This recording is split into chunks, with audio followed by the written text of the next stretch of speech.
We are here. We are back. TBA podcast.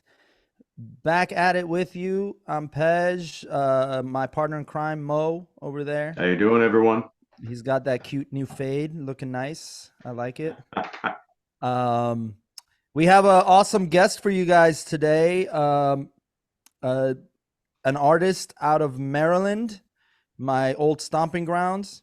Um, and he's here to share some thoughts and on the situation and the crisis in Gaza and the West Bank, as well as talk about his art. Without further ado, let me welcome you, Lil Gyptian Wolf. Welcome to TBA Podcast, my man. It's good to Welcome to be the podcast. Yeah. here. It's good to be here, Pej. Appreciate you, man. What's let's start with your background. You were talking off air about that you created that. So tell us a little bit about that.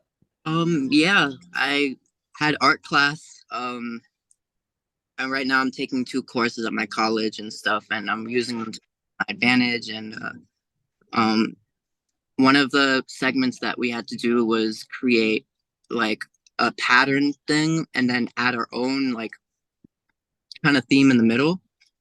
And I kind of went into depth on a little bit, but there's still like some simplicity within it. I know my head is kind of covering the other square. This one, on the bottom right, you can see it's like the top view of a pyramid, and the one above it is like a side view. One on the left is the Eye of Horus, and the bottom left is an Ankh, which represents eternal life. Wow. Very nice, brother. I love that. And you have the eye, which is interesting because that's kind of like part of like we emphasize the third eye as well. Yeah. What is that? Is that what that is? That's the Eye of Ra, isn't it? That's Yeah, Eye of Horus, actually. Horus. Oh. Okay. Yeah. Yeah, I know it doesn't really like represent a whole lot about like encouragement and stuff. But everyone like kind of shows creativity in different ways. I think that's what matters. That's exactly that is what matters.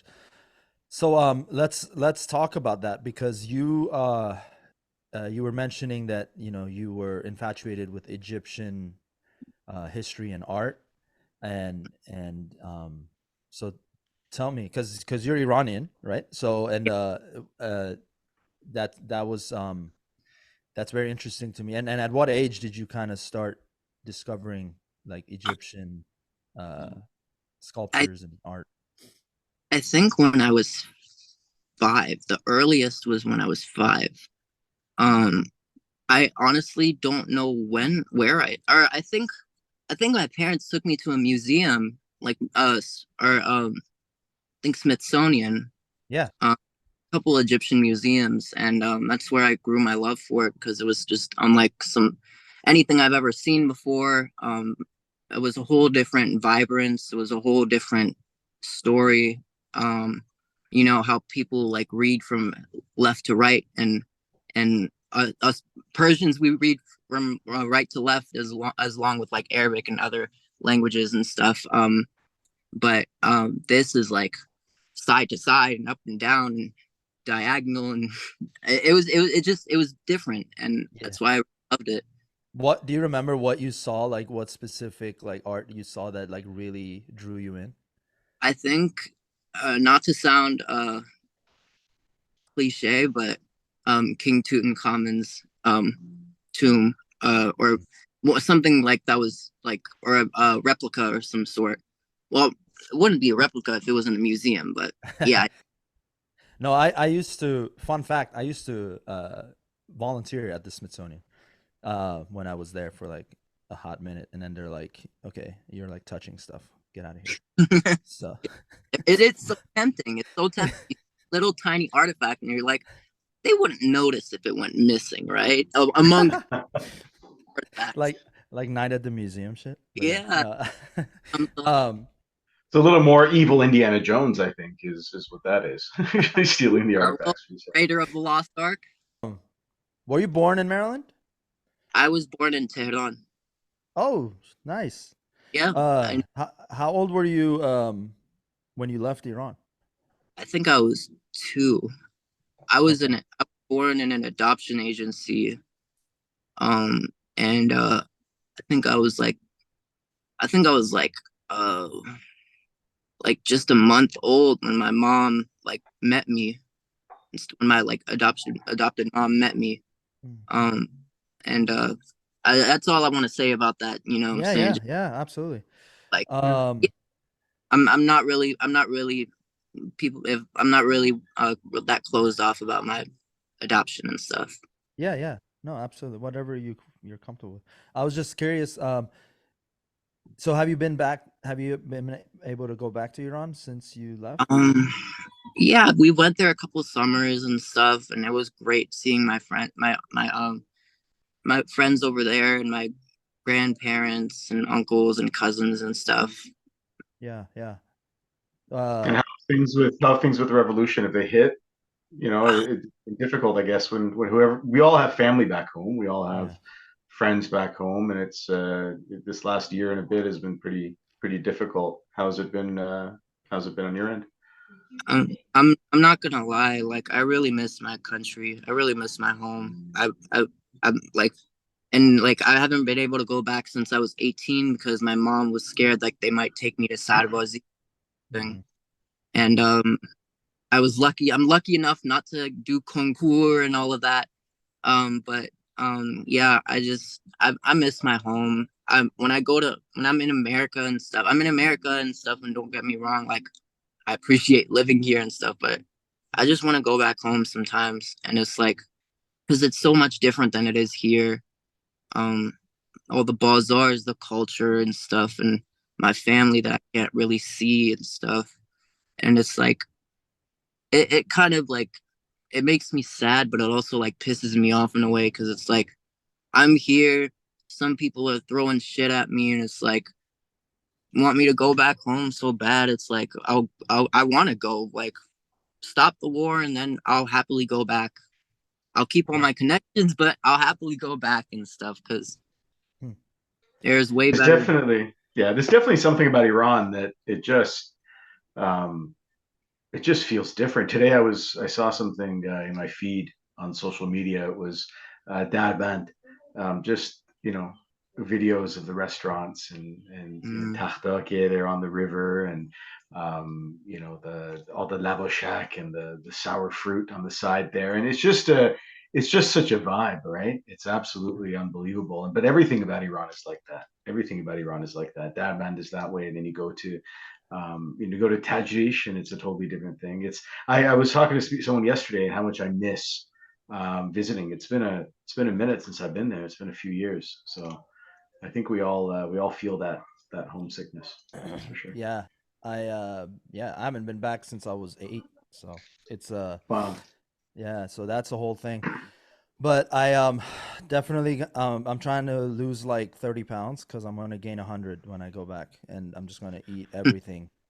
Oh, the And no, the no, food, dude, I just wanna like yeah, that's low key like one of my own like guilty pleasures is to just go to the bazaars and just get 6 of everything and Mm. just like yeah. I saw the latest thing I saw. It was this they make like it's like a gourmet kebab sandwiches. mm-hmm. I had never had that, and then I mean I've seen like kebab in like in Lavash here, but that's not the same. But like it's like seeing the fresh like barbecue. It's like in fresh barbecue, and it was just like God. And the stuff too. Like we went to this one restaurant in Tabriz, and Mhm. they had this like this insane lamb chop that was just so. Ah, Yeah. dude, Shandi's yeah. made that really famous, and people still name it after that restaurant, Shandizi. Oh yeah, yeah, yeah. The lamb The, chops, yeah, they're really good. pizza- I make them. If you guys ever come up to Montreal, I'll make you some.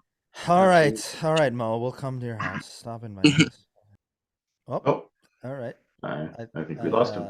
yeah, yeah, we did. He'll but yeah, hopefully we get him back on. But yeah, it's to continue on that point.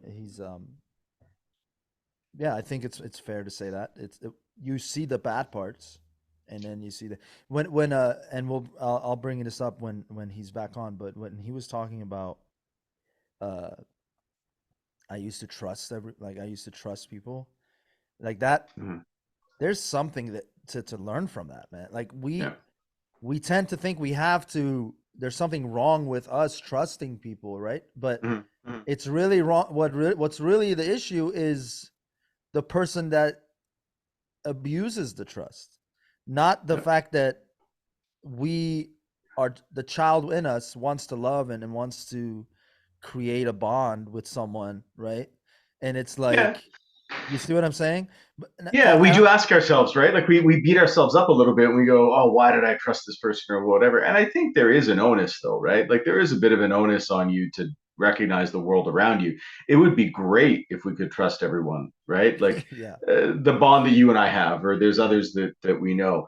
But yeah, it's a pretty fucked up world, dude. And there's a lot going on that you realize very quickly that yeah, you have to have your guard up a little bit. So I get that sentiment. I get the idea of why did I trust? Because we know we're in a I shitty world. I get it, but I guess I'm saying like it's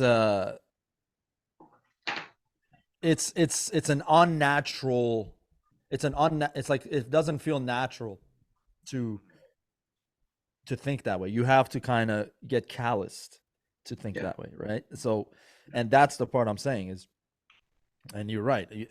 I'm not being naive about it. I know that not everyone is going to be in your best interest or even in the bettering humanity's best interest. But um, it's it's that point, like the when we have to make that switch from uh the innocent, right? When we're yeah, like when we're just like, wait, why does everybody have agendas and then as soon as that happens, it's like, oh, all right, yeah. like I guess that's what we call becoming an adult. but but it's too bad. I'm gonna why don't you talk let's talk about that some of the comments that we have been receiving on our last little promo.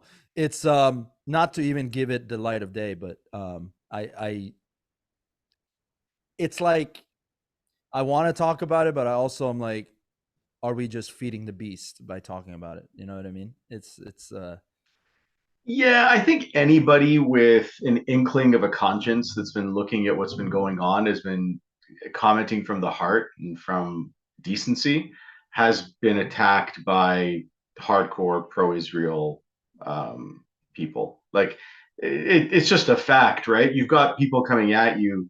If you raise any questions, it's really all the same arguments. It's have you heard of have you heard the word Hasbara before? It's no.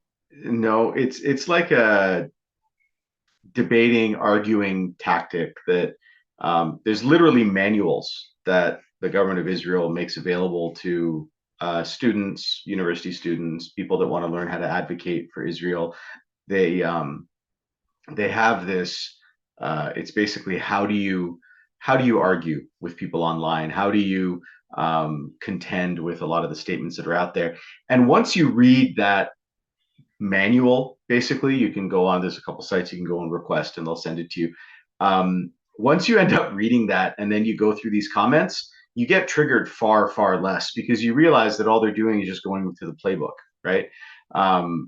Instantly there's well, we offered them land in the past and they didn't want to agree.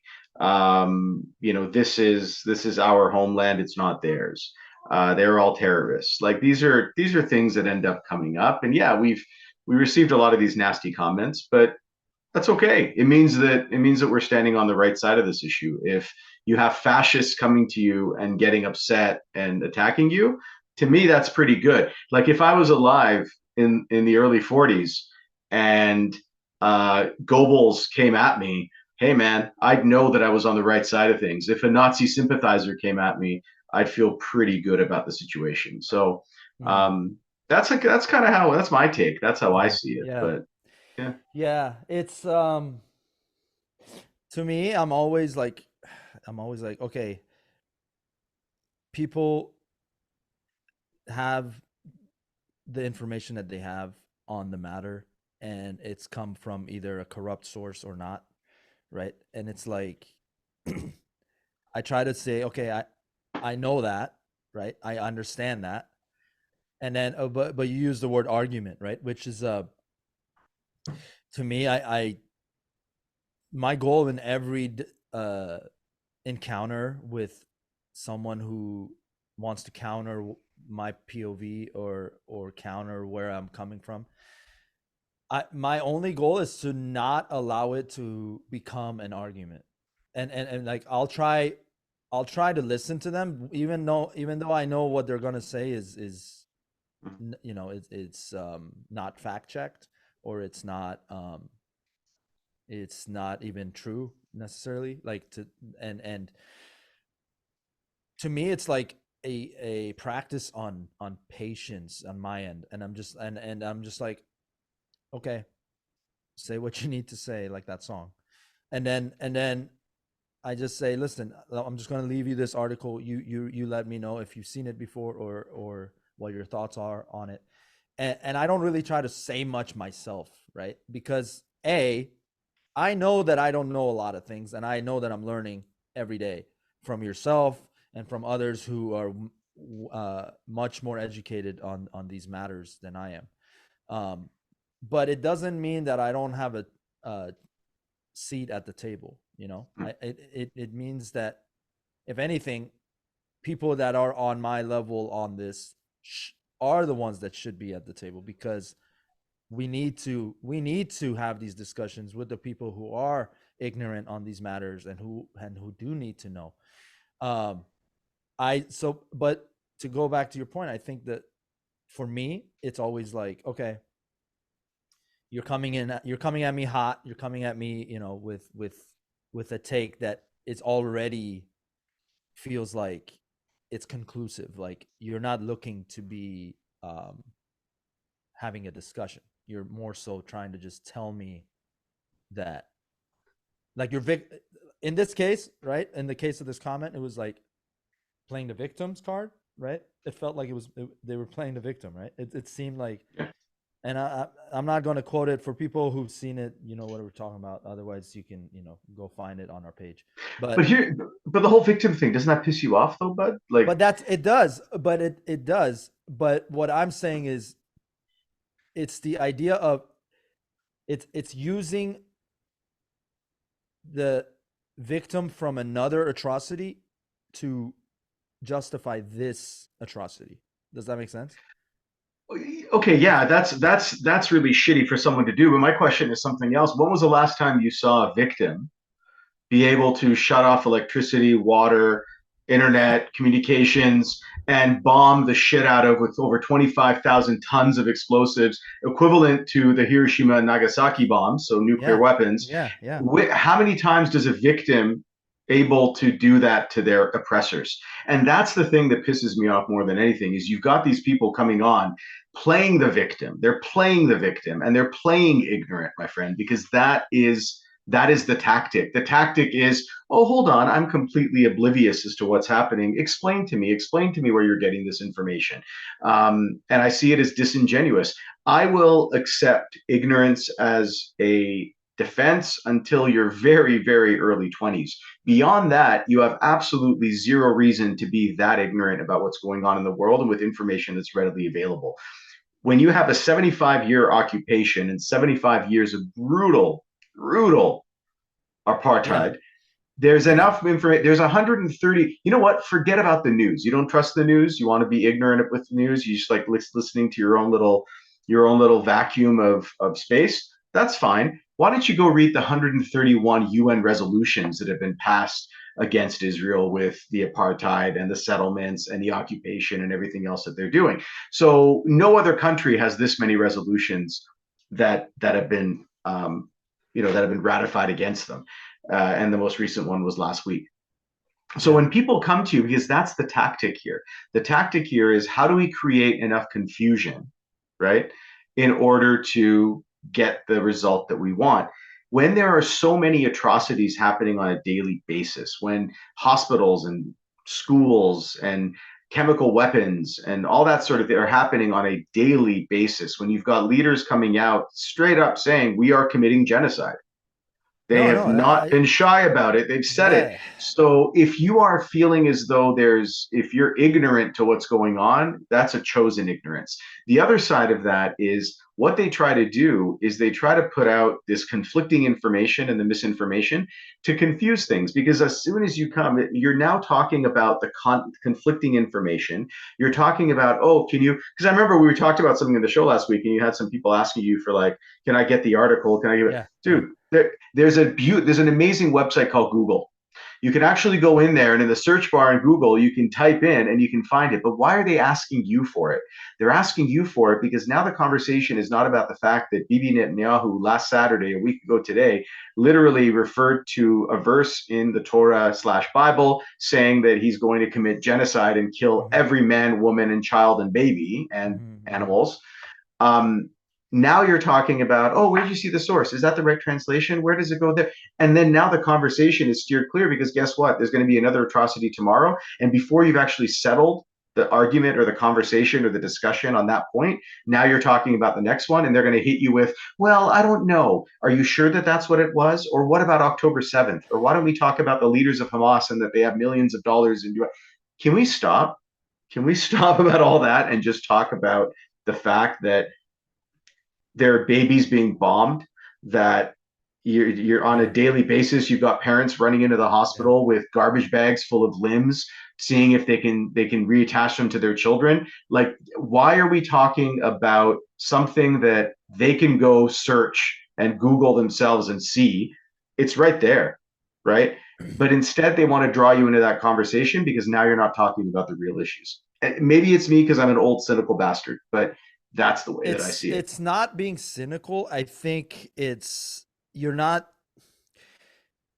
Let me rephrase. What your frustrations come from the notion that you just mentioned, and that is like after a certain age, it's on you to figure it out, to figure out what's really happening. Um, what I find astonishing is that the idea of I say something, and Elika Bonin posted something about this today that I reshared on my story. But children are children, right? That statement. Children are children. Um, and then and then Another you say, another nugget of wisdom from Elika Laban. Absolutely, yes. uh, Children are children. Yeah, yeah, it was beautiful. yeah. It's simple. It's simple though. Like that's the thing. We sophisticate the matter with our Yeah, own walls of thinking, right? It's like yeah. it's the let's call it for what it is, dehumanizing, right? It's not considering humans as on the same playing field. Like we're all in this fucking planet together. Like none of us Yeah. are, like not my whole take on all of this, as unpopular as it is that these borders were created at one point in history, right? These borders were created at These any borders weren't.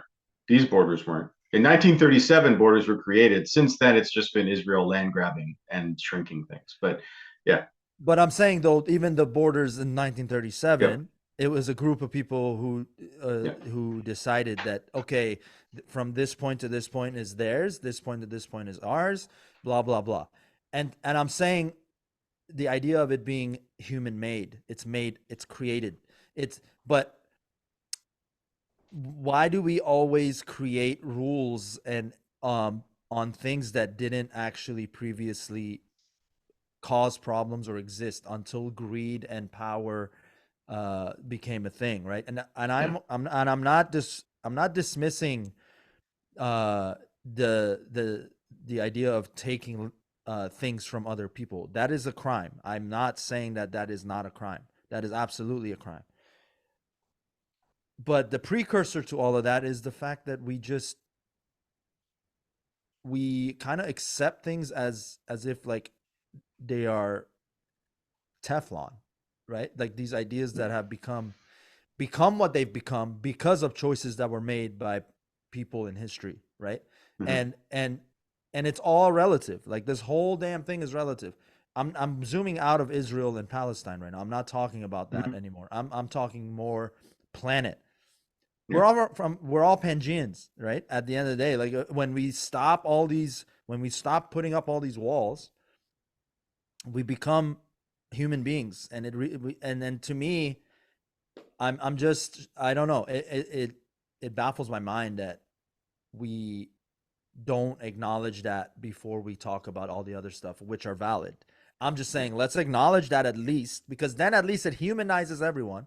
Then you can at least maybe have a healthier conversation about the real atrocities that are happening. And to me, that I feel like is missing in a lot of these discussions, because now when you started from after the borders were created, not with Israel again, I'm talking about in general. When you Mhm. start talking about this stuff after uh, the borders were created, then yes, then it becomes more combative. It's more prone to become combative, because it's like we're not talking about the genesis of it all. The origin of it all is that none of that existed. So it's, if we're gonna talk about history, let's fucking talk about the whole thing, right? It's like Mhm. it's all of this started at a point. There was an inception with any of these borders and any of these landmarks. I mean, look at the Persian Empire. At one point, we were, like it was a whole, almost all of Asia, right? And then you Mhm. know this better than I do. But now, right? Iran is fighting for what? We're fighting for keeping the Persian Gulf, right? We're fighting for keeping, like, it's like again, an empire had the entire most of Asia under Persia, and it's been chipped away at again, fairly or unfairly, or justly or unjustly. It has happened, right? And Mhm. and it's just like, let's forget the feelings about it for a second, and just talk about the logical aspect of it, and that is that someone, whether they were a good leader or a horrible one or somewhere in between, they made a choice with a group of people to draw the lines on the map, and it's Mhm. like, and when we simplify it to that point, to me it allows a surface of conversation that's a lot healthier, to Mhm. at least listen to the person you're talking to, and um that I feel like right now, especially right now with this crisis, no one is listening.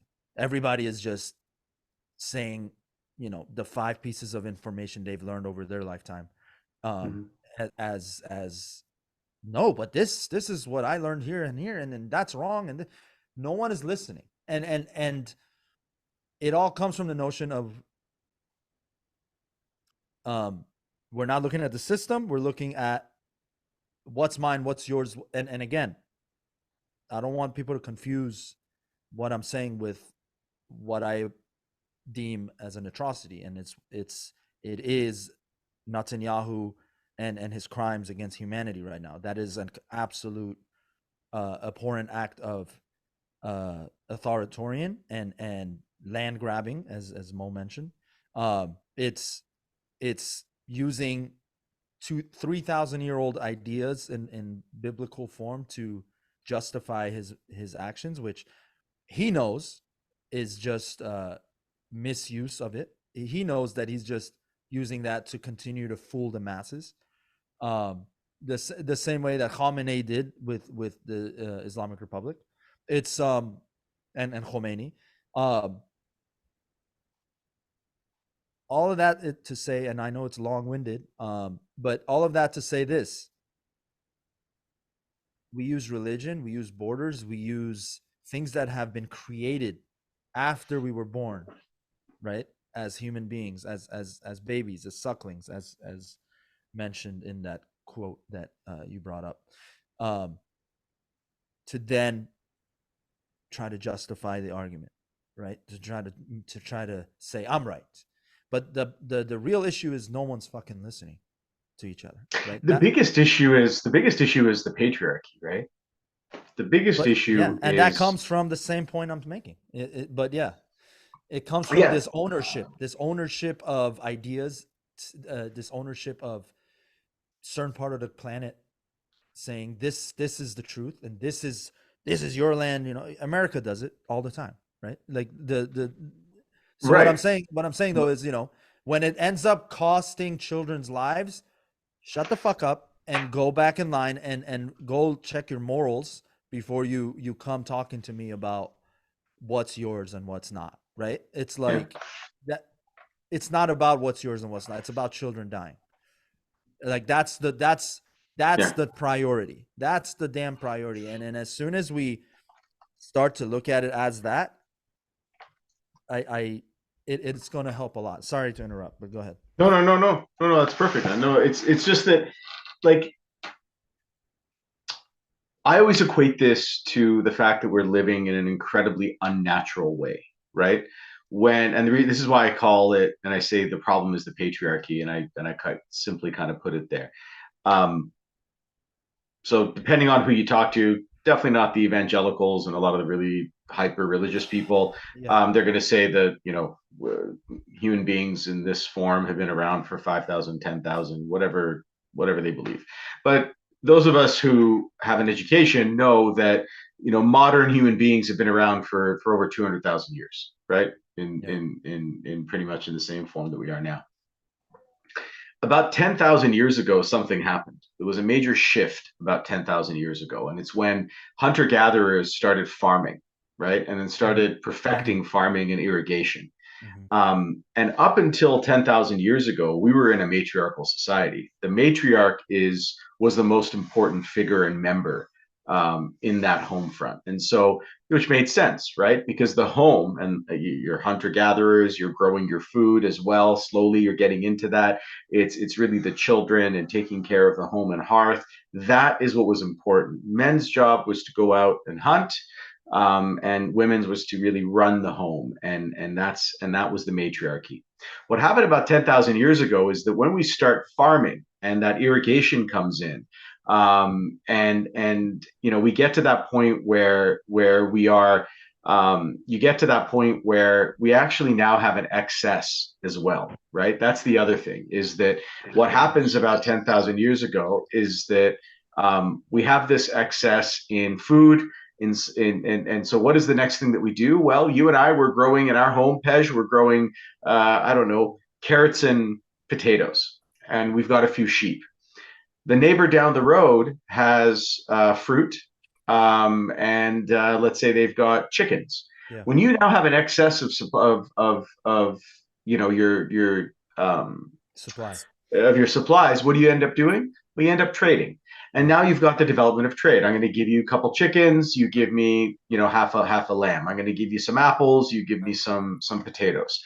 What is that? What is that now? Now that's currency, Mhm. right? Mhm. Once you have that excess and that currency and you've got that trade going on, you now have to protect that trade. So how do you protect it? You protect it by creating what we now have as a military. And who are you going to choose? You're going to choose the physically stronger members to fight off the other physically stronger members, and that's traditionally the males, right? And now who's going to run that military? Who's going to oversee it? Who's going to lead it? It's going to be one of those men. And that's when about 10,000 years ago, when we started developing cities and we started kind of saying we need to protect, what we have and the value of our trade. You now have the development of the patriarchy. And Yeah. that's where everything went to shit. That's where Yeah. people started then fighting and warring for land, because land means food, land means money, land means the value. And now you've got war and you've got conflict and you've got all that sort of thing. So we deviated about 10,000 years ago from what was our natural state. And Yeah. we're seeing the culmination of that today. We're seeing it basically on steroids and going to a huge degree. And to me, that's the root of the problem. We have to change completely the way that we see things. We have to look towards our indigenous communities. We have to look towards those that have maintained you know, the matriarchy and the matriarchal, as well as, you know, the male side of things. Unfortunately, we've gone to the extreme at this point, and we're seeing it every day in the news. We're seeing it in Palestine. We're seeing it around the world. Anyways, with that, yeah, yeah, go Egyptian ahead. is back. Egyptian is back. We were just talking about well, we were talking about the idea of patriarchy 10,000 years ago. Mo was just breaking that down, and how that was kind of like the inception of where things were to go for humanity and where it is now. But one last point on this is that, do you think that not do you think do you have any information on the evolutionary time of the human mind, and if the greed aspect spiked during that time? Like, did Um, I'm not aware of anything. okay. I think it's really just something that's innate But I think in I human feel beings. that, yeah, I feel that, I mean, it's the it is the denominator behind how it's become corrupt, how it's become extreme, how it's become, what it is now. The greed for power, the greed for ownership, the greed for all of that, right? And then Yeah. and that combined with mental health in general, is it's got to be we got to allow. I feel like we need to let that to continue to evolve, and I'm wondering where we will be in 10,000 years, right? I'm wondering where the human mind will go in that next evolutionary timestamp, and see, like, have we reconnected with our morals? Have we Mm. reconnected with, our need for each other more so than for ourselves? You know, it Do you see greed as the source, or do you see it as a symptom? Like, do you I see greed as the initial thing that we're contending with, or is it a symptom of something else? Sorry, is what I meant. It could be the symptom of ego. It could be not. I don't know that. I haven't, but that's a great question. But let's bring Egyptian into this. Egyptian, um first of all, did it go 0 dark 30 on you real quick? That's yeah, I'm yeah. in my garage right now, so Okay, gotcha. I'm Gotcha. I'm trying to keep it as professional as possible. I told myself I wouldn't be one of those people that walk around outside while I'm doing an interview, an important interview. This, but It's all right. No worries, man. It's all good. But yeah, what do you think, Egyptian? Do you think that greed is the symptom or the I've source? heard I've heard many aspects on this. People can, when you're like when or like when you were, let's say like when you were a kid, and like you're with your family, and like they serve like noon and stuff, and then Yeah. you start like cramming your face full of carbs, and they're just like, oh, shikamu nabu, Yeah, yeah, yeah. like don't be shikamu. Yeah. And in that sense you'd be kind of greedy, um for the bread. And Right. in that sense also people like saying greed is good as a ways of like expressing that they are worth more and therefore they want more, materialism. And that kind of reminds me of a lesson I learned in school about what Mo was saying about the human mind and how you can switch on humanity. And I think that reminds me of when the Spanish conquered the natives. I 100%. Uh, It's the colonialism playbook, right? It's quite literally what happens everywhere. It happened with the Spanish, it happened with the English when they came, it happened with the French to a less degree, but they did the exact same thing in North America. And if we're It's looking at like current people never events, learn. It's yeah, like it's what happened. It's what happened in Palestine, right? You yeah. go back. There were Jewish refugees that needed a place to stay. The Palestinians opened their hearts and their homes to them. There's a really great, and maybe I'll actually I'll edit that video in of Mohammed Hadid telling the story into this podcast as well. Gigi Hadid and Bella Hadid's father, right? He's a very Mm. well known architect down in LA, incredibly successful man. Palestinian.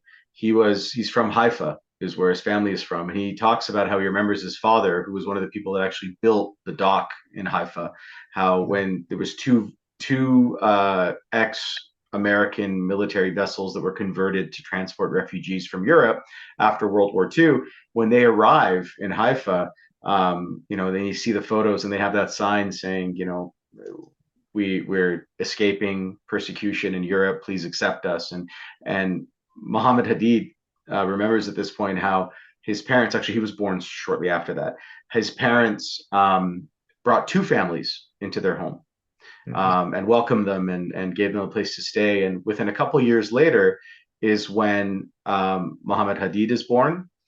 And this is also when the Nakba happens, right? This is when the expulsion, the murder, the theft of land initially starts, or not initially, but really hits a major catastrophic level. And Bella Hadid's grandmother, Muhammad Hadid's mother, takes him to a neighboring village to go and see his family. He wants to visit his grandparents and show them the baby and all that. They return, and their doors are locked, and they won't be let back into their home because the refugees that they had allowed to come have now just said, sorry, pound sand, leave. This is our home now. And so it's a very similar thing where you look at the conquistadors who come and they take that generosity from the indigenous people in southern or in South America, and they do the same thing, and then in North America with the English and French. Safad, which is the city that my father lived there for hundreds of years, and the grandfather and great-grandfather and so on, went down to when a ship came from Poland, Jewish refugees from Poland and Germany, whatever, and they went to several countries first, went to America, and then went to Cuba, and they wouldn't let them off, so they came to Haifa.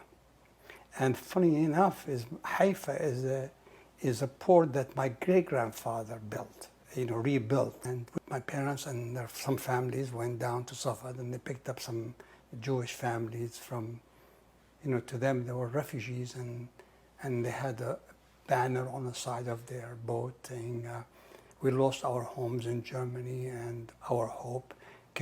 Don't let us our hope here in your country.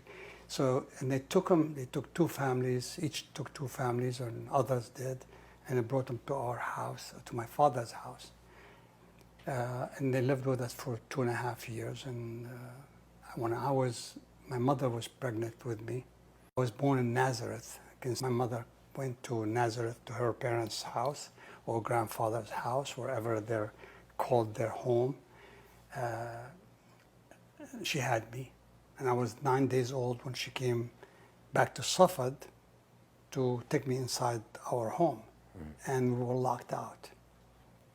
The fact I came back home and they wouldn't even let us into our home when my mother begged them to get a shershef or something to put around me, they wouldn't let her. So she moved on down to the refugee camp in Syria somewhere.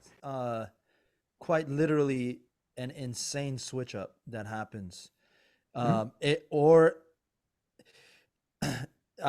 to respond to love in that way, I just feel like it's heartless. It's just like, yeah, like what is it? What is the mental health issue there that it's allowing like us to see it so obviously? It's concerning. It's super concerning because you are wondering like what goes through your mind. So this is why I asked the question: do you feel that greed is a symptom? Have you guys heard of Maslow's pyramid? It's I have heard of it. I need a refresher though. Okay, so Maslow's pyramid. Maslow came up with this theory that there are, and I wanted to mention a pyramid because you're here Gyptian and you love pyramids. But Maslow's pyramid is this idea that there are certain things that human beings need to be happy, need to thrive, and need to succeed. And the reason they call it a pyramid is that the base at the bottom is the heavier needs that we have to first fulfill until we can get up to the top and reach the top of the pyramid. And so the very first, and this is a simplified way of putting it, because I think some people have it broken down into 5, and then there's subgroups and that sort of thing. So we'll stick with the 5. But the very first is physiological needs. right? Yeah. And that's food, water, warmth, rest. The second, safety needs, security and safety. The third, intimate relationships and friends, belongingness and love needs. Mm-hmm. The top two are esteem and then self-actualization. So that's kind of like the higher level, achieving your full potential, your creative faculties, all that sort of thing. As a society, I feel as though we're stuck in those basic needs, in those first two rungs. And that's when the symptom of greed kicks in. When you feel as though your ability to have food, water, warmth, shelter, rest, when you feel as though your security and safety is at risk, that's when your carnal, very basic urges then kick in. And that's, I think, what greed is. Because you feel as though, okay, well, now I've got this in front of me, but am I going to have it tomorrow? So even with your example of going to a mehmuni, right, and they've got someone's made like a kick-ass tachin, and you definitely Yeah. love it, and you're like, I am going to overeat because you know what? Tomorrow I'm not going to have leftovers of this, so let me eat as much as I can. So that's like a really simplified version of what I'm talking about. But when you take a look at the macrocosm of that, and people who are feeling as though I'm going to lose my home next month, I may not have food on the table for my family. And that's the situation that we're in most of It's the a very world in Europe, magnetized version of it. Mm-hmm. right? And so that's when that greed kicks in, because you kind of go, look, I don't need more than X, but I better get more than X because I don't know what's going to happen tomorrow because I'm so unsure. So what's the solution to that? For me, as a proud socialist and an absolute tree hugging socialist lefty that people can hate for that, I don't really give a shit, but that's who I am. I think once you're able to actually fulfill those basic needs for everybody, that's when they're able to then elevate themselves and get rid of a lot of those really base things, like the greed, like the hate, like the war. Because what are wars fought for? They're fought for resources. They're Right. fought for land, right? And so it's exactly those first two rungs of that pyramid, right? Those basic needs. That's what wars are fought for. Wars aren't fought for intimate relationships and friendships. Wars aren't fought for creativity. Wars aren't fought for higher intellectualism. Wars are fought for those basic things. Mm-hmm. Anyways, I'll stop pontificating, and I want to hear what you guys think. And feel free to tell me I'm full of shit. I have no idea what I'm talking about because I You're love so hearing full that. of shit, dude. No, no, I'm not even high. I don't know why I said it like that. But no, it's Egyptian. Yeah, let us know. What are your thoughts? Um, I Pej, uh I fully agree with Mo. You know, I it's I agree with him on most things. As a part of like, I'm not really I'm like I said, I grew up in Maryland. I didn't have a lot of friends, so I learned that not everyone I come across is, oh, hey, let's be friends. I'll share all of this with you and da, da, da, da, da. Like I'm not really as giving as I used to be. And I think that's because I've seen what this world can take from you.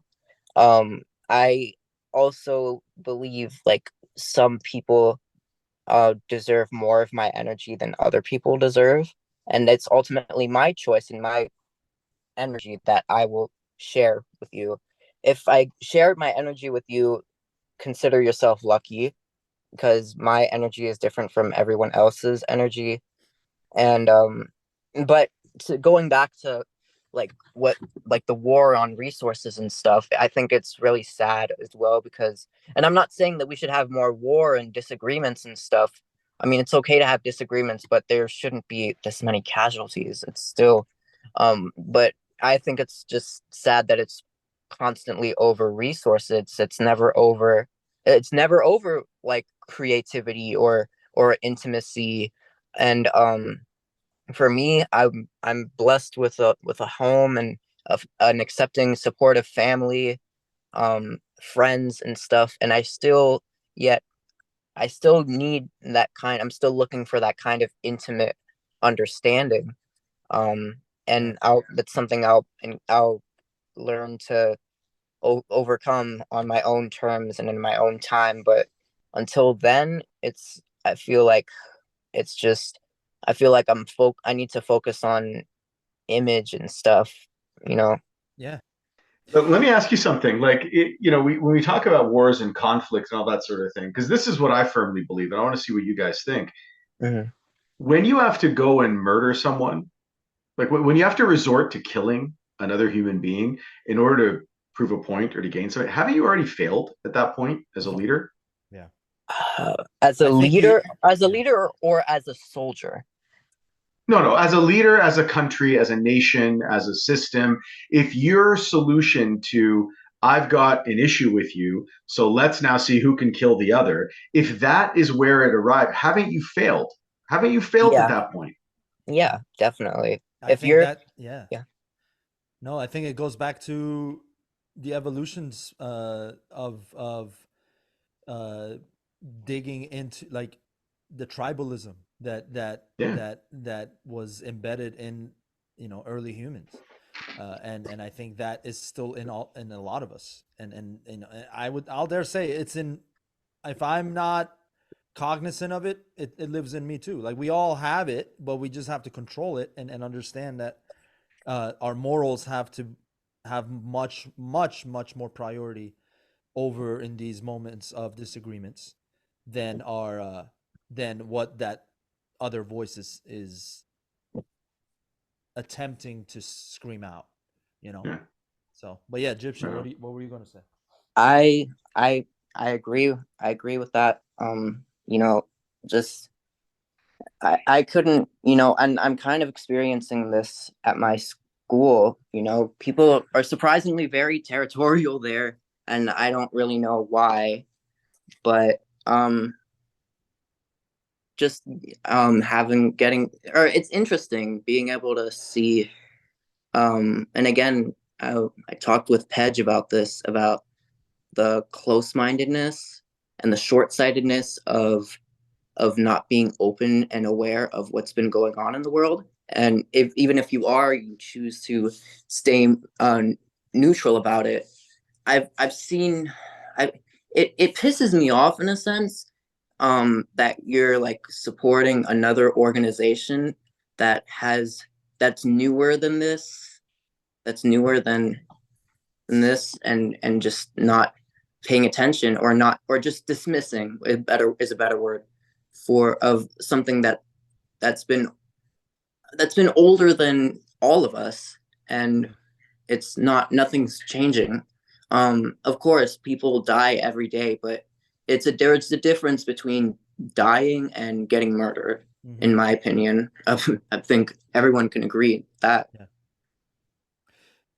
I learned something recently through my job. I do have a job, so stop saying I live in my room. Nice. And I I was working with we were having a conference. So like, I have some students. I'm a teacher for those who don't know, during the day. And I teach young kids. I teach first and second grade. And they we have some like kids who are having some issues with each other, and they're like there's some social challenges in like during recess and even during class times at some points. And um the person who like is leading our group of teachers uh mentioned that kids are forgiving to your mistakes, like towards them, up until second grade. After second grade, they will make a decision and stick with it. As in, so if you like, if I keep like bothering Mo during recess, right? Like, or if Mhm. I keep like trying to disrupt his peace, and if he's a kindergartner, he's gonna be like, um, that's like he might cry, like he might cry now. Even me just I telling him, do. I do a lot. A couple times a day at least. yeah. Every time It's I okay. bully It's him. okay to be emotional. That's right, Yeah. Mo. You can be emotional about my bullying. Yeah. My cornflakes get soggy. That's the only problem. That Well, I don't cry fall over that asleep. too. Yeah, yeah. Don't fall asleep at the cereal bowl. That's what I say. Um, Yeah. so if I bother him, right, and he's in kinder, and let's say I'm in kinder for the sake of comparison, and he's gonna allow me the next day to have another chance, and the next day to have another chance, and the next day to have another chance. And this is a study that they've done, and this said, and they said, but that happens until around second grade. Like, so then if in second grade I'm like, give me your cornflakes, right? He's gonna be like, fuck you, dude. Like, That's we're where you done. draw the line. Yeah, like kind we're done. I'm an adult now, right? And then he's gonna go hang out with other people and cut me out of his circle, right? So, but that's interesting to know that, like, even at that young age in second grade, like, we create. That's super funny. I mean, my cousin is 13, and he calls himself a grown ass man all the time, and I'm just like, I laugh at him because it's just hilarious how in his mind he thinks he's like so much more mature. I mean, he's not. He doesn't act on that Yeah. statement, but it's just still funny. It is funny. My cousin used to do that too, and then I just kicked him in the chest. And then Yeah, he, just a reality check. and then he was like, yeah, I guess I have some more growing to do." And then I hugged him, and then it was okay. Yeah. We don't talk anymore. Anyway, yeah, that's interesting. No, you're right. It's but anyway, this idea of, like, even in second grade, we create little. Obviously, the cause and effect there is the reason, right? But it doesn't have to be that obvious, and it still can be happening, right? It doesn't have to be like the bullying. It doesn't even have to be bullying. Yeah, it could just be like you said, Gyptian. Like, in school, it's hard to find groups of people that are accepting, right? It's like, and they haven't even had one conversation with you, perhaps. And Nope, not one. Right. So I'm not saying you're in second grade. I'm saying you're no. But it happens. Hey, I'd love to go back to second grade. It feels for me like you're in the second grade because I'm just so damn old. That's what it feels like for me. But Yeah. everyone I meet who was born past 2000. I'm assuming you were born past 2000, right? 2002. Yep. There you go. Anyways, I don't know why. See in sync. That's crazy. Right? And you automatically go like, how young does this person? Like, they should be in diapers, and you're like, no, he's 21. He's 21. I can drink. Yeah. Right? Yeah. But for the old salty guys like me, it feels, anyone born after 2000 is a baby, No, Mo, you're a cute old man. It's not. Oh, thank you. You're one of the good ones. Should I grab my cane next time, and I'll bring my cane? That's fine. I don't know why I'll shake my cane. No, because I can shake my cane when I get angry. Isn't that what old men do? As long as you don't have the beads that all the fucking old tasbih, I'll bring a tasbih as well. The tasbihs. Yeah. So what I did when I was in Iran, I went and I found, because there's a certain type of tasbih that Shah Massoud, right? Like the stones are very they're beautiful, right? And they're only found in certain areas in eastern Iran and mostly Afghanistan. But and I went and found a couple like antique tasbihs that were like that, and then I took it to this guy. That's their job. Like there's tasbih makers. Like, of course there are, because we have them. But like, you go to the bazaar and there's like an area where there's people just making tasbih, right? And then so I gave it to them, and I went and bought like little gold pomegranates.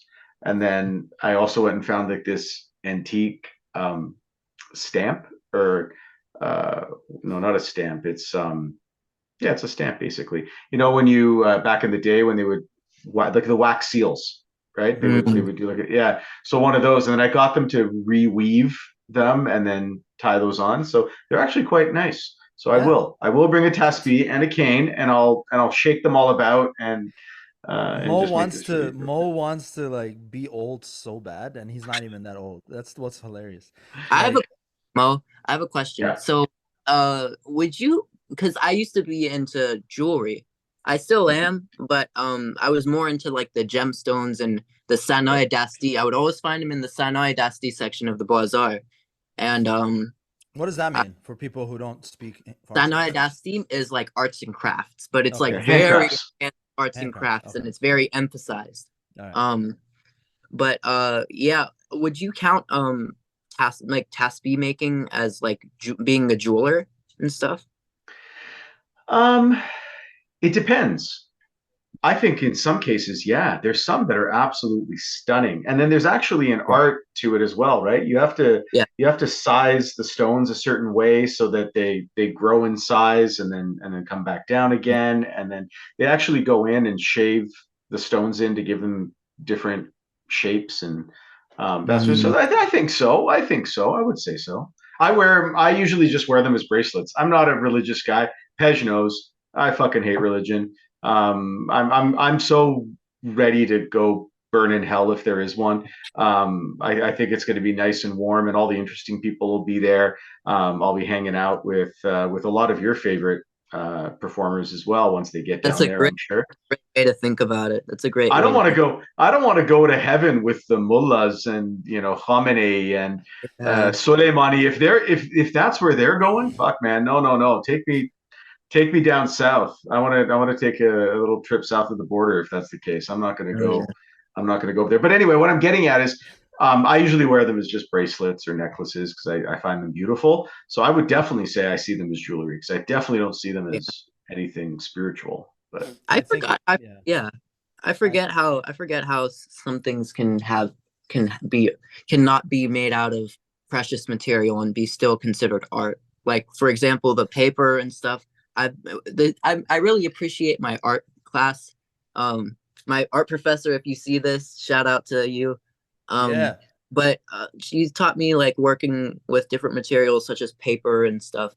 I actually went to I actually interned at a at a jeweler shop, and they kind of they use like threads, and they even it's weird, they use animal hair as like bracelets and materials, and I don't know, human hair is where I draw the line because that's like no, I don't really, I was but just about to give you a handful of my chest hair, yeah, but okay. yeah, no, why are you I picking your chest hair? What's going on, man? I What are just you need to doing? trim. It's a lot. It's All right. acting up. I need to yeah. I think the epilation stage of this call is probably a good time to maybe wrap things up a little bit. yeah, But yeah. but Lil Gyptian, man, thank you for joining us. It's Thank always really you. great to Thank you. kind of It was get. a very today. Yeah, no, Hell it's yeah. nice to kind of have a young, and I can say this, a younger generation come out and get your get your viewpoint on a lot of the stuff. We hope to see you. We hope to see you performing soon. Yeah. We hope to see you Yeah. succeed in your art and your craft. And we'll be And you're cheering you back on. on, yeah. And welcome back on, man, anytime. Like Thank you. Thank you. Absolutely. if when you have new music, right? Just let us know. We Of want to plug it course. for you. Yeah. I'm definitely making a lot of new art. I'll be posting soon. By the end of the semester, I'll have a lot of I'll do a segment showing all of the art that I made, all of the stuff I produced in my music class and stuff, and hopefully the school might see me a little bit differently. If they don't, that's fine. Opinions are opinions. That's it. Yeah. Yeah. And do you want to plug your Instagram for people to Oh yeah. find you? Yeah. Well, I hate being that guy, but yeah, follow me at Lil Gyptian Wolf on all platforms. There you go. I could definitely use the media and stuff, and yeah, There you go. Right on, brother. Follow Lil Gyptian Wolf. Lil Gyptian man, appreciate you jumping on. of course. Yeah, and keep doing what you're doing. Keep shining. We need more people like you. Thank you so much. Thank you. All right, buddy. Take care. All Right right. on, my brother. Hafiz Hamigi. See you, bud. Mm-hmm. He was a good kid. He's a great yeah, man. It gives me hope that at least that generation can maybe right this ship that's going down. It's your fault. So, but yeah. is it my fault? Yeah, is it? So before I get into more dour things, do you have any current events that can maybe lighten the mood a little bit? Yeah, or? the LA Clippers have traded for basically all the stars of the 2015s till now to try to salvage a championship. What's going on? You got James Harden. You got that's the latest one they traded for from Philly. I like the Clippers. I just think this was a little bit extra, but if it culminates in a championship, then it was worth it. But I don't know if it will. I feel like it's kind of Clippers have been, unfortunately, LA's stepchild for a long time. The Lakers is where everybody leans to, and that's the team to cheer for. Clippers, unfortunately, and that's actually why I cheer for the Clippers. I like the Clippers. I wouldn't say that's my favorite team, obviously, because of the hat, but I do want them to succeed. Kawhi Leonard, I really like. Paul George is such an amazing dribble pop-up shooter. You probably don't even watch basketball, so I don't know what I'm saying, but No. you do? No, I you know what? I used to watch basketball back in the day. I don't anymore. I don't watch a lot of sports, man. Let me ask you this: when the Raptors, the fever of the Raptors took over Canada, were you no? No. Okay, because No. Kawhi I guess Leonard I was became pissed off. Yeah. I guess I was pissed off when we lost the Grizzlies in Vancouver. So yeah. it was and the way that all happened, the fact that Yeah. they actually brought they brought the franchise in because they were trying to get two Canadian teams in, and then immediately within less than 2 years they were moving it down south, and it seemed like it seemed as though that was the plan from the beginning when we kind of looked into it. But yeah, it was. And so after that happened, I stopped watching basketball with any sort of a regular basis, because when you get into it, right? That would make sense. You were from Vancouver, right? So Yeah. if it helps you feel any better, their star player is suspended 25 games because he keeps brandishing his gun on Instagram Live. So that's. Are you serious? So yeah, so he did it twice in the span of like 2 months, and after the first time, he's like, I've learned a lot, I'm growing, and then a week later, he's doing it again. So that's the Memphis Grizzlies now in a nutshell, and they're 0-6, I think, as far as the time of this episode. Wow. Well, anyway, there's some NBA news. But yeah, do you want to have some closing thoughts before we wrap this baby? There's a couple things I wanted to bring up that are related to the conversations that we've been having, but it has more to do with what's happening both in my country and yours. And I'm seeing some things that are concerning me, and people I think need to be aware of and kind of see what's going on. I know that there's a growing anti-immigrant, xenophobic move kind of happening in both our countries right now. I'd love to kind of get a little bit of your take on this too, but I'm gonna mention two things that really concerned me over the last couple of days. One which happened yesterday, the other a couple of days ago. So Canada, what they've done is, with that pressure, they've actually frozen their limits of immigrants that can come into the country. So yearly, they kind of refresh these numbers and increase them. But they've said for the next 3 years, they're going to be limiting the amount of immigration that's coming into the country, and they're actually bringing those numbers down. And they're putting a lot of contingencies on there as well, as far as language and that sort of thing. The thing that really concerned me down in the States was this Republican congressman, Ryan Zinke. He actually proposed a bill the other day to expel Palestinians from the U.S. A lot like the Muslim ban that Trump had brought in. No more immigration from Palestine, period. No more visas to Palestinians, period. And then he's actually proposing to basically expel current immigrants of Palestinian descent out of the U.S. And this bill was proposed in the House just a couple days ago. So, thoughts, my brother? Oh my God, I hadn't heard of that. It's I wish I could say I'm surprised at this point with the agenda of these. Now these guys are old heads. Okay, the agenda of these. All jokes aside, these guys are archaic. They are, I think, Neanderthals have better logic than and hearts than these guys do.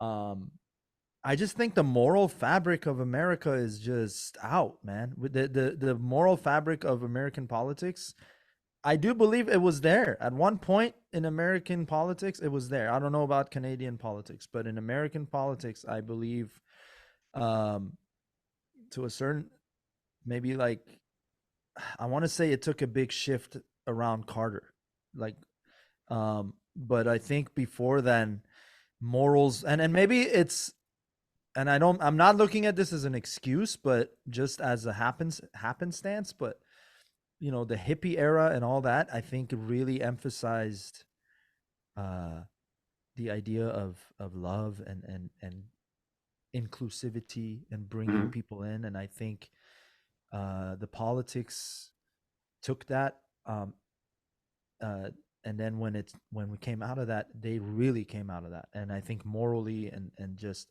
ethically, all of that just went out the window, and it's gotten worse and worse. I would say Clinton revived it a little bit in the 90s, and then it went back to shits again, with Bush taking over and all the way up till Yeah. this news. But Zinski, did you we said his see name? Zinke? Zinke. Yeah. Yeah. I mean, even the name is Yeah. stupid. Like Yeah. Zinke. Zinke is the way it's Zed. spelled. Ryan Yeah. Zinke. Ryan Zinke. So here's the thing: didn't we go down this path already? Like I remember during the Korean War, there was a lot of calls for this. During the Vietnam War, there were calls for this. During World War II, they quite literally did this to Italians and Japanese Americans and Canadians, put them in internment camps. So I think there's a long history of this Yeah. sort of thing. We haven't evolved. We haven't evolved very much, and American politics seems to be degenerating Yeah. as Yeah. well. And then it's influencing Canadian politics too, because we've got I call him the gap greeter.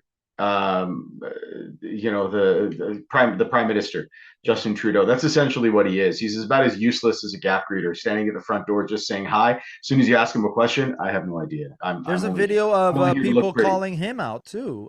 He's walking, and they say, "Hey, you got blood on your hands.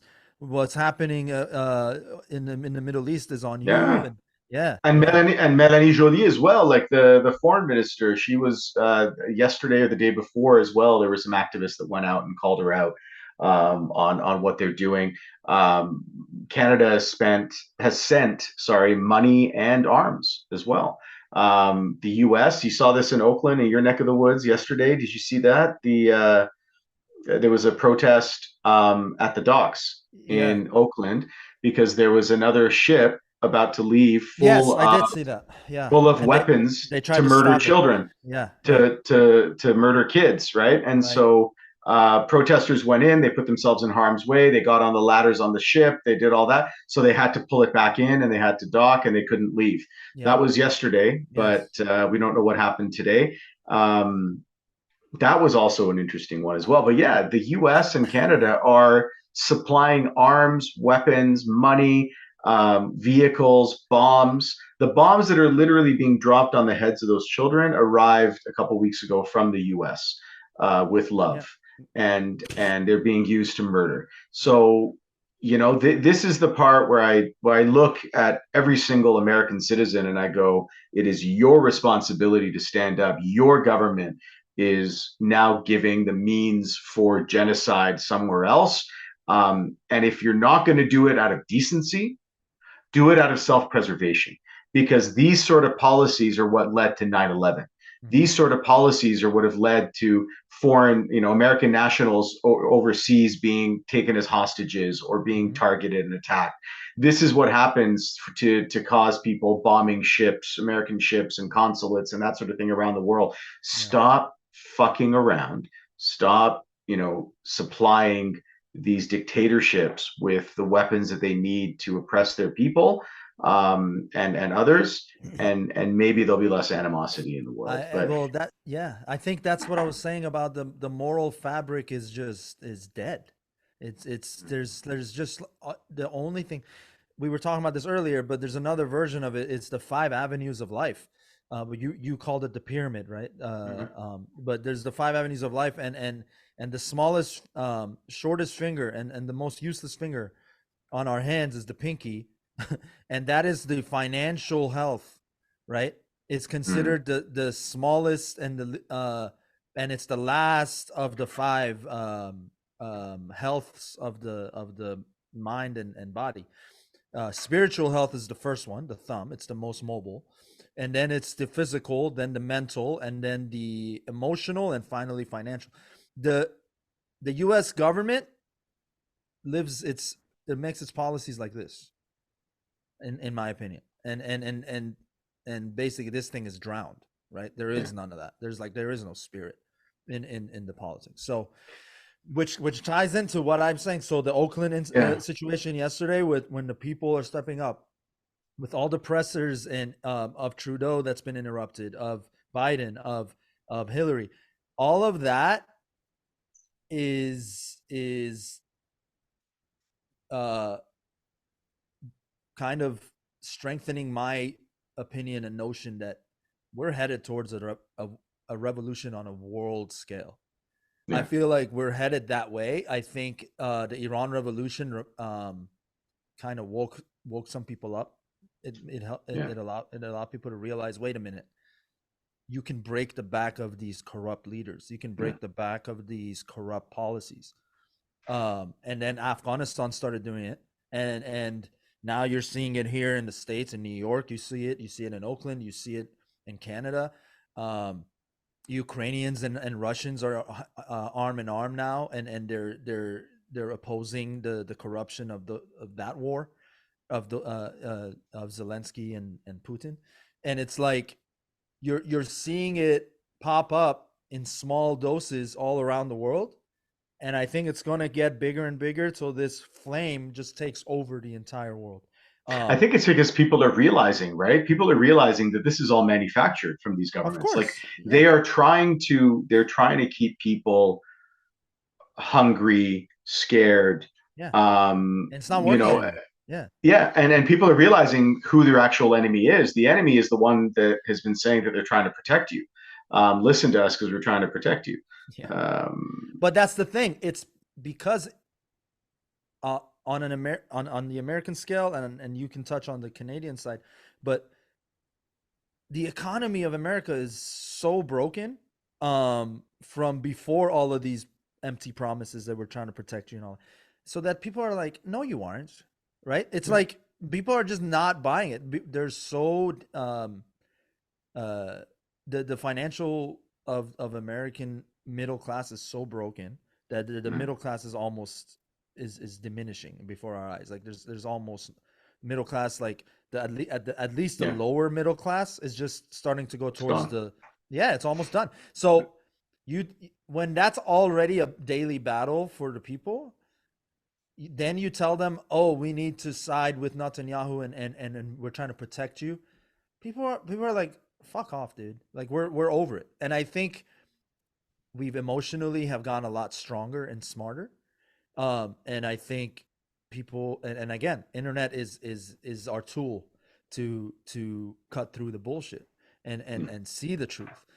There's a bunch of Reddit and Discords that people are on that are learning what's really happening. There's Telegram chats that are happening directly with victims in Palestine, in Gaza, or in Iran, or in Afghanistan, or in Ukraine. And you're getting can't ignore it anymore. You can't bullshit anymore. The people are trusting the people because we are sharing the real information now. It's no longer, there's no mask of, oh, this is because they're Democrats or this is because they're Republican. That shit is fading, and it's fast, right? And I'm assuming it's the same over there. Like people are getting less and less interested in what political lens you're coming from, but rather if you're being a good human being or not. I'd say that you've got both. You've got the individuals who have doubled down on the religious dogma and the political dogma and the tribalism, and then you've got the younger generations and people that are a little bit more enlightened, like you and I, who don't see it that way, right? Who try to look at the bigger picture. I still think it's a pretty decent split.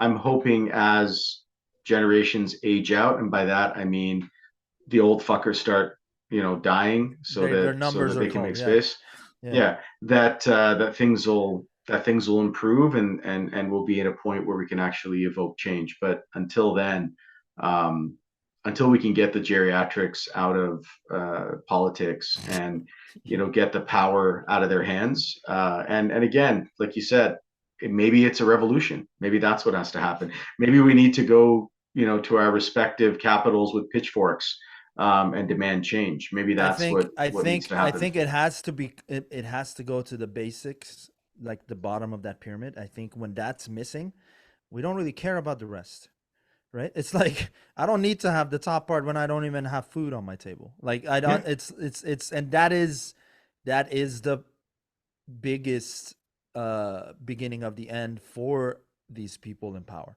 And I think that they ignored that. Khamenei ignored that.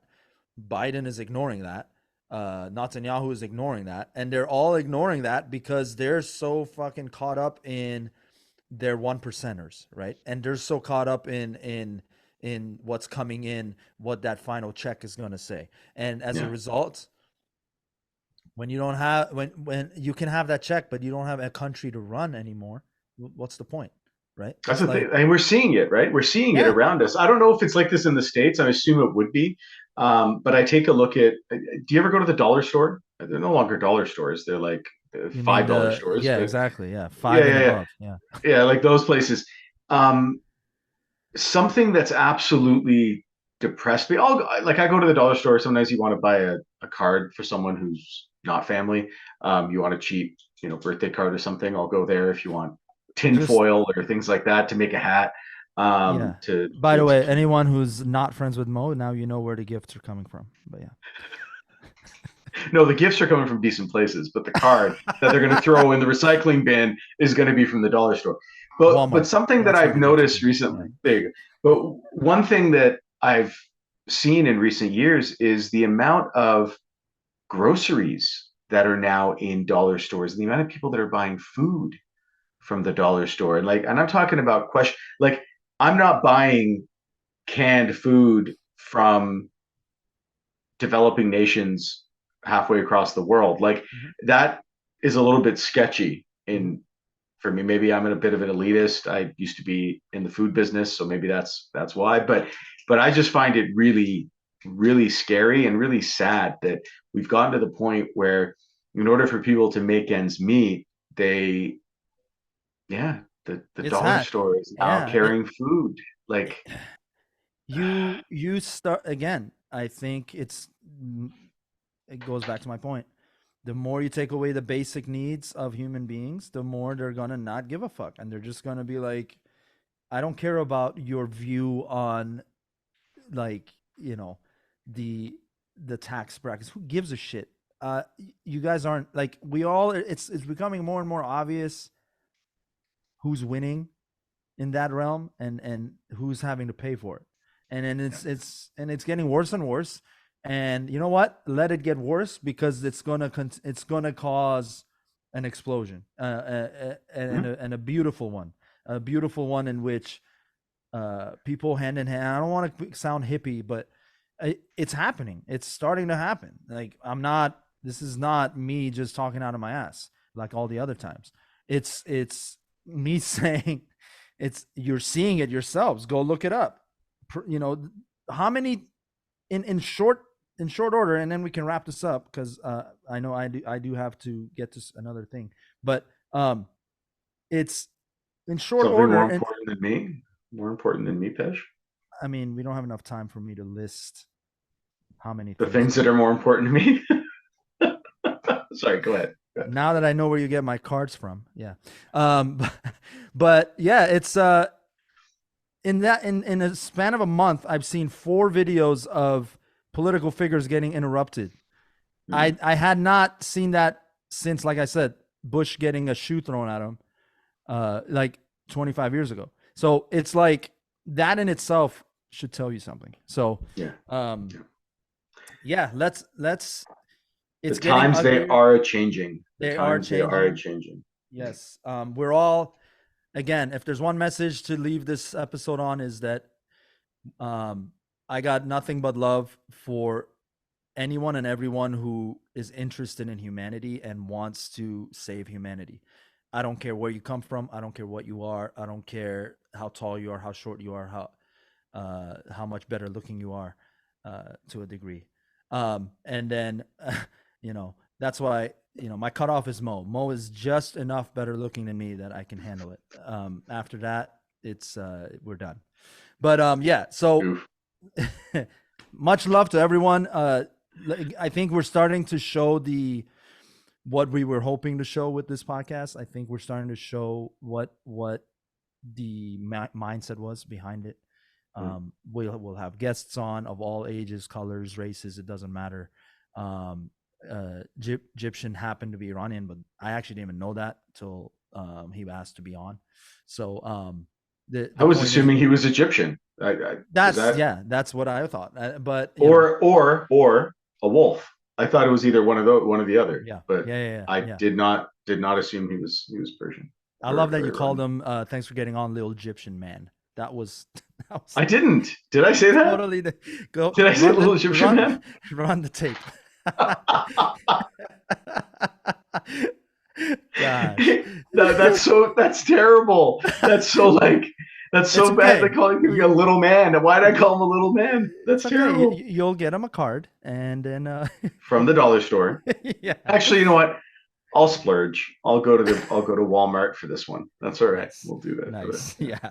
Feed Sam Walton even more. All right. Anyway, that's me. This has been episode 4.